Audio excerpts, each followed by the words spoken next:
In today's video, I'm going to teach you how to enable or disable a chat flow in HubSpot.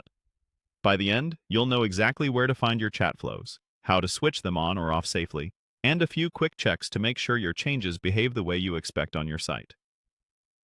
First, open your web browser and head to your preferred search engine.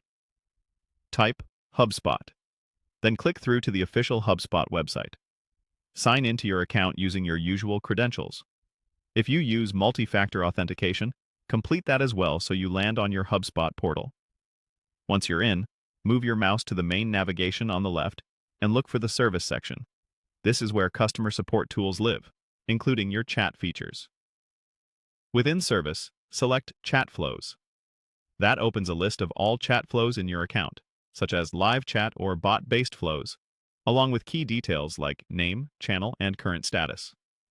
On the Chatflows page, focus on the status area on the right side of each Chatflow row.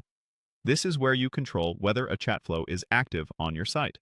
Find the Chatflow you want to manage, then look to the far right for the toggle switch.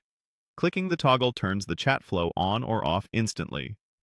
When you enable a Chatflow, HubSpot will start showing it to visitors who meet the targeting rules you've set, such as specific pages, devices, or audience conditions.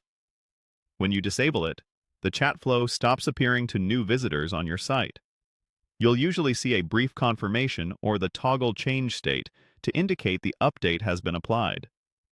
If the interface doesn't update right away, give it a moment or refresh the page to confirm the new status. A few quick tips to avoid surprises. Before turning a chat flow on, double-check its targeting and availability settings so it appears only where and when you intend. If you have multiple chat flows for different pages or languages, confirm you're toggling the correct one by reviewing its name and target conditions. After enabling a chat flow, open your website in a new private or incognito window and visit a targeted page to verify it appears. If you don't see it, clear your cache or confirm that the HubSpot tracking code is installed on that page.